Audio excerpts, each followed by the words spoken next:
The Last Great Monologue of Evil Intent by James Chambers. Why? You ask me why I've chained you to a chair mounted atop a 2 kiloton nuclear bomb? Is it possible after all these years you still don't understand? You call yourself the Bard, yet you never had any poetry in your soul nor any genuine artistic spark. Did you learn anything from your time in Spiegel Penitentiary? No. I suppose you only sat brooding over how to get revenge on all of North Harbor City. Well, newsflash, revenge is only for those who were wrong. And I did you a favor when I tipped off the cops about the Perlin Street bank job. Really, what were you thinking? Faux Shakespearean costumes and robbing banks to the tune of I Will Survive? Sure, it was the 70s and disco ruled, but cocaine and mirror balls don't give you license to discard every last pretense of artistic integrity.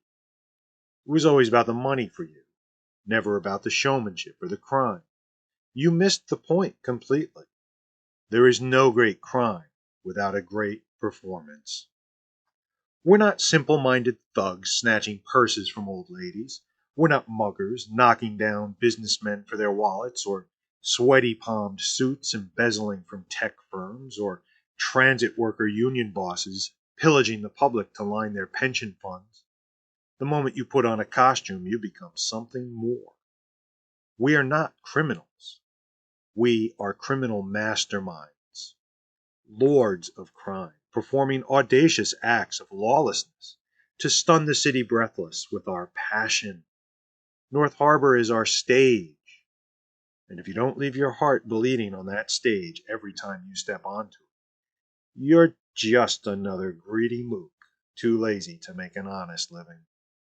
You must take risks, not only of being caught or killed, or of failing, or of one of your henchmen betraying you, but real, creative risks. Stretch your talent, which in your case I grant is meager. But even the most limited of actors can push themselves. You, though, you picked the costume they had in your size when you robbed the Gilbert Theater and threw together some shtick from a paperback of the sonnets you found in a car you stole. That I ever played along with your mockery of great art wounds me to this day. But of course, I wasn't always the actor.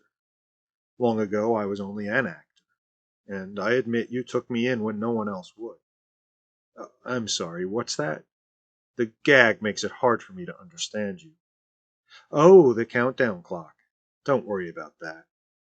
We've got plenty of time till the big finish. I never miss a cue. The stage can be a cruel mistress. How many countless hours I trod upon her boards in fruitless flirtation at casting calls, auditions, and open mic nights, craving her approval, her open and armed embrace of my greatness. So many years I pined for her, hoping to win her heart. And when it happened, such a whirlwind affair.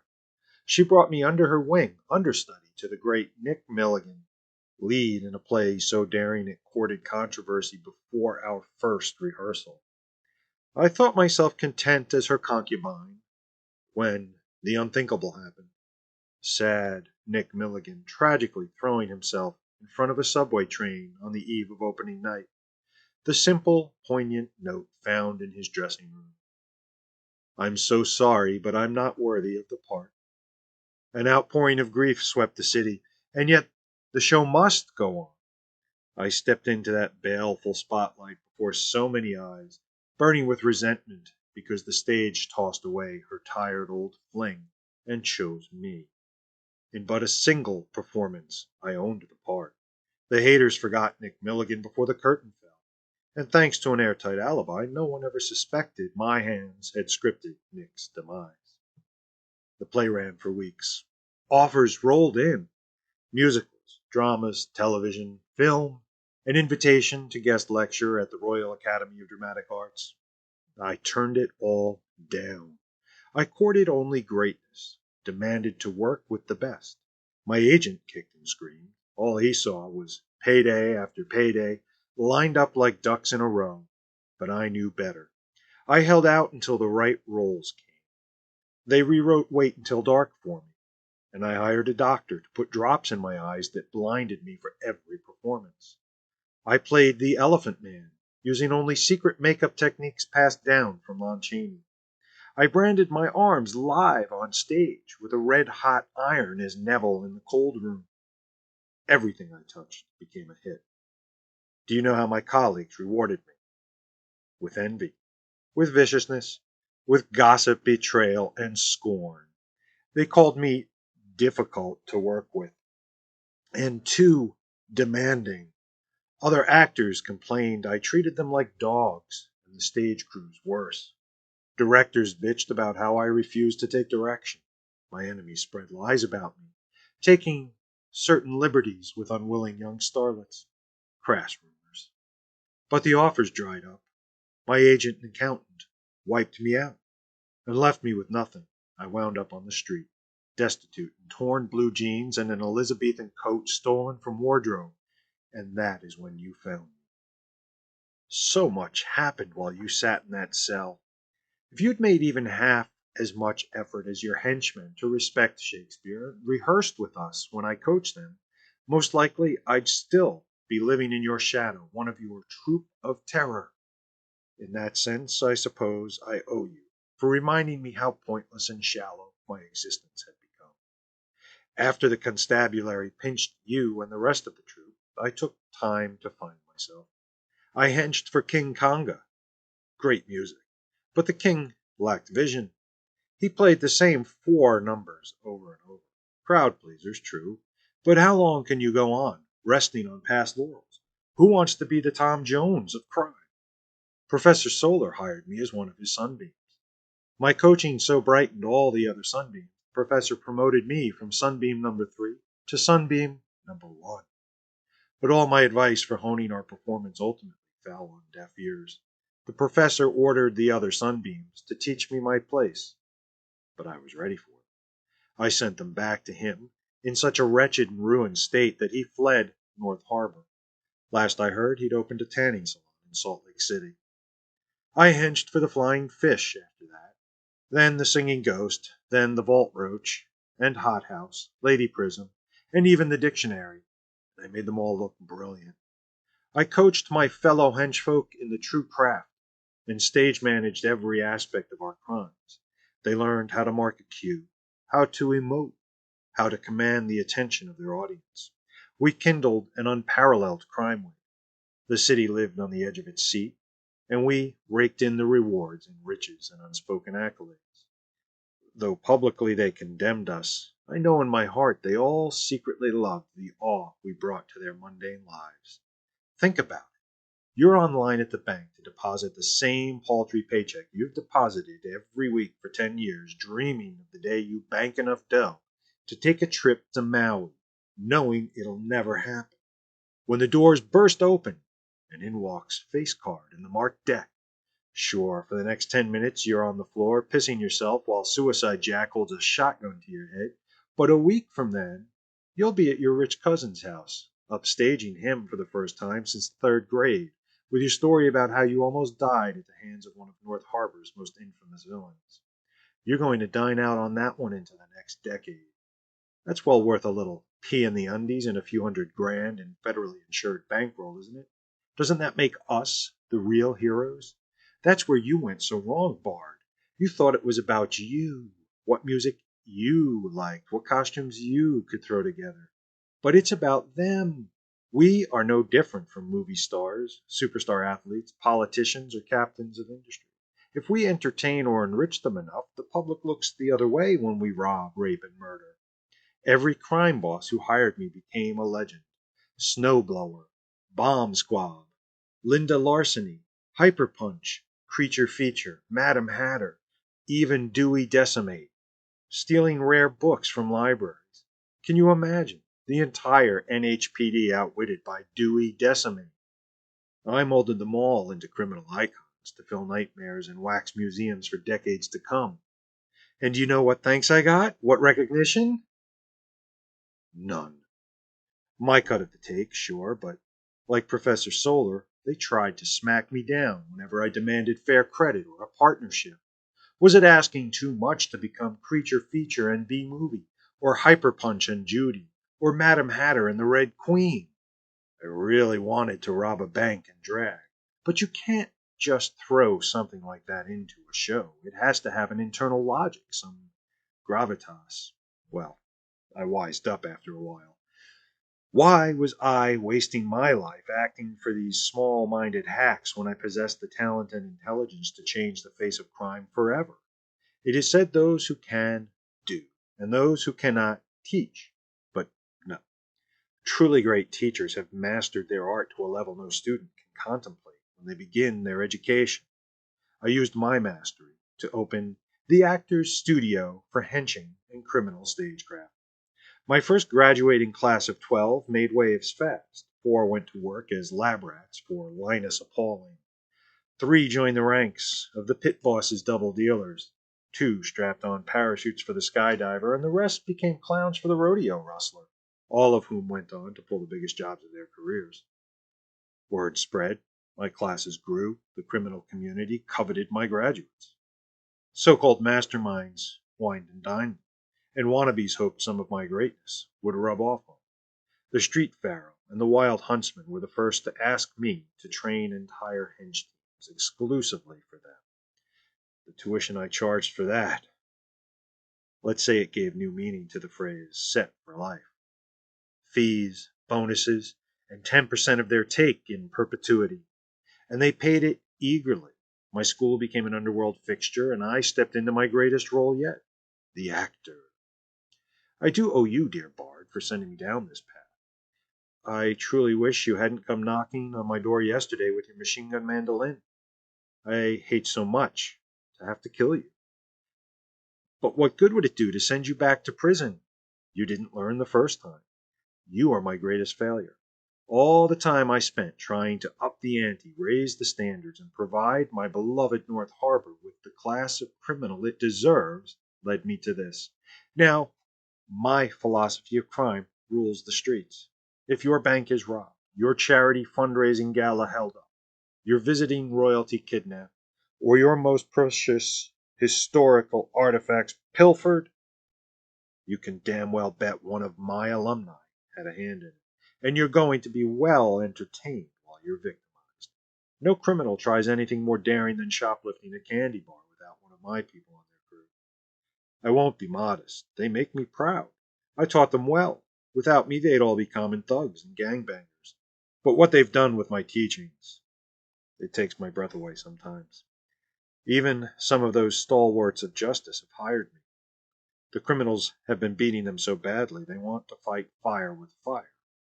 I accepted them as students, taught them enough to impress them, and then promptly sold that knowledge to the highest bidder. Remember when Bomb Squad put Brass Shield and the Blue Line in the hospital? They did let you read papers in prison, didn't they? You're nodding. Good. So maybe you see how the pieces come together and form a picture of my hidden hand behind so much that has happened in North Harbor these last years. Brass Shield is still in a coma. Rumors say the Blue Line is holed up in a cabin adjusting to his prosthetic leg. Second stringers, true. Not so for the Shield Maiden, so admired and beloved by the people of North Harbor, her steadfast dedication to defending the weak and protecting the innocent, an inspiration to her fellow heroes. All heart and no brains, that one. Or she wouldn't have come to me for help, allowing me to discern her true identity as WNHB nightly news anchor Janet Craig. I sold that tidbit to Creature Feature, who attacked her during a broadcast before she could summon her mystic shield and ripped her limb from limb on live TV. Now that's showbiz. That's how you send a message. It really got under the skin of all the powerful heroes who haven't been able to take me down. Strong Hand, Warrior Queen Kara9, and the solution, most of all. How do you track a master of disguise under the protection of the entire criminal community? I'm the underworld's secret weapon, a position you once aspired to after a fashion in your pipe dreams of uniting all the crews and ruling them as overboss. Back then it was cute how your hopes outmatched your capabilities. Now it's pathetic. Like a community theater thespian, convinced their next turn as Stella in Streetcar for an audience of octogenarians is the one that will put them on the gilded path to a Tony Award. Doesn't work like that. Never did. I confess, though, I get nostalgic for our early days. Remember when we robbed the jewelry exchange? In broad daylight, we bold troubadours, armed with swords and Tommy guns, rushed in, and you, leaping upon a desk, crying out lines from King Richard III. Conscience is but a word that cowards use, devised at first to keep the strong in awe. Our strong arms be our conscience, swords our law. March on, join bravely, let us to pell mell, if not to heaven, then hand in hand to hell. Swords our law, hand in hand to hell. True rallying cries. The workers, the customers, the few guards left conscious, all watched you in awe and us in fear. I believed you worthy, a belief you shattered that night in your drug-addled celebration when you conceived of updating your material and getting with the times. How you failed to see what you'd accomplished in that brief, shining moment, I'll never understand. That was a great day. Maybe I should have been more merciful towards you. After all, as the true bard also wrote, condemn the fault and not the actor of it. When I think of all I've accomplished with the fires of outrage you fanned within me, though, I know I did the right thing. That's what you want to do now, too, isn't it? It's the real reason you returned to confront me. Not revenge, as you hoped I'd believe, nor to return to your life of crime. No, you want redemption, to undo the decades of lawlessness you set loose on the city when you failed me. You've come to finally do the right thing. That's why a homing device is embedded in the flesh above your left biceps. Ah, your eyes widen. Expression, emotion, sell it now. Yes, sell your shock so the audience feels it with you. You can't imagine how I know it's there. Neither can those watching us. They gasp in surprise. A twist, a turn of fate, a carefully constructed plot knocked off the rails. What could possibly come next? The clock counts down second by second, minute by minute, bringing us all closer to the heart of a white, unstoppable fire in the epicenter of the smoking crater that will replace downtown North Harbor. The tension rises. Do you get it? Do you understand? Do I have to smack your face again to help you figure it all out? Shall I give you a chance to answer? You once treated me generously. Shall I return the favor? Do you want a last opportunity to be heard?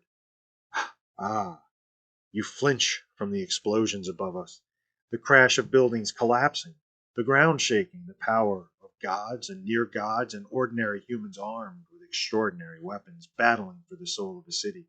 You hear it and tremble. I do not. I remain unflappable. I play my part, no matter what comes. The show will go on. Your treachery amounts to nothing. I've known about the device in your shoulder since the day Warden Morisi let you walk out the gates of Spiegel Penitentiary. I've known about the deal you cut, early release in exchange for leading the vanquishers and their allies to me. How does it feel to fail again? To know one you plucked from the gutter will always be better than you. I've loosened your gag. Speak your piece. What? Speak up. You're still hoarse from where I strangled you unconscious. What's that? As you from crimes would pardoned be, let your indulgence set me free, you say. Another bit of Shakespeare. Your last word's a plea for indulgence? How misguided you are if you think I seek pardon for anything I've done. The city should seek pardon from me. And, sadly for you, I know you're insincere. You chose that phrase as your code to trigger a final assault by the vanquishers. Now I've let you say it, we can stick this gag back in place. There. And this. Ah, it feels good to bloody your nose. I'm not generally one to work with my fists, but I see its appeal now and then. Did it ever occur to you that you were leading every hero in this city to their death? Outside there now, all my alumni fight them with everything they've got. The resources of every crime boss united to keep me a free man. The good guys will never break through before the clock reaches zero and the bomb goes off. Envision this city without its heroes. its criminal heavyweights wiped out, and I, alone, left to seize control of every block and avenue. No one suspects. I've kept everything well hidden. Stars, hide your fires, let not light see my black and deep desires. If you can tell me what play that's from, I'll let you go. No, really, I mean it. A last chance to save yourself. Tell me the play and I'll untie you and let you escape with me. Do you know the answer? I'll unbind your mouth once more. Go ahead, guess. What can it hurt? Yes, yes, a little louder, please, and The Tempest? How disappointing. No, no, it's Julius Caesar, spoken by Brutus, Act 2, Scene 1. I shouldn't have expected better. Oh, that blast was close. The battle intensifies. What a sight it must be. I'll watch it on the evening news. You'll have to rely on your paltry imagination for the last minutes of your life. I must be going now. Not long till detonation. More than enough for my underground escape rocket to carry me clear of the blast zone. If you'd answered correctly, you'd be coming with me, but, well, we say goodbye and, for God's sake, no! How can it be? The clock, it jumped ahead, a malfunction, a programming flaw. You did this, hacked my system, don't deny it. You've doomed us all. I'm going to perish with you and all the others. Only seconds left. We'll be vaporized by the heat, our dust left entombed forever beneath thousands of tons of rubble. Do you see what you set in motion all those years ago? 3 seconds. No. 2, 1, and click. The clock's run down. We're still here. One of us, however, seems to have peed himself. Did you think I'd ever plan so poorly that I'd be caught in my own trap, or that I'd ever destroy part of my city? Think it through now. Eventually the heroes will make their way down. I'll be gone by then, hidden away in a new identity. They'll find you chained to a genuine nuclear bomb, which absolutely would have exploded when the clock hit zero if I hadn't taken the liberty of disconnecting 2 simple wires. When the truth gets out about how close I brought the city to catastrophe, how no one could have stopped me, and how this city exists only because I allowed it, the people will stand and applaud me in worship. My name will live forever, while you become a footnote in history. The man who peed himself at the end of the world. Well, it's been fun. I hope you've enjoyed your front row seat. I appreciate your part in this. A good supporting cast can do wonders, and you've helped me tremendously. You always thought it was all about money, but you see, after this, I won't be playing only to North Harbor.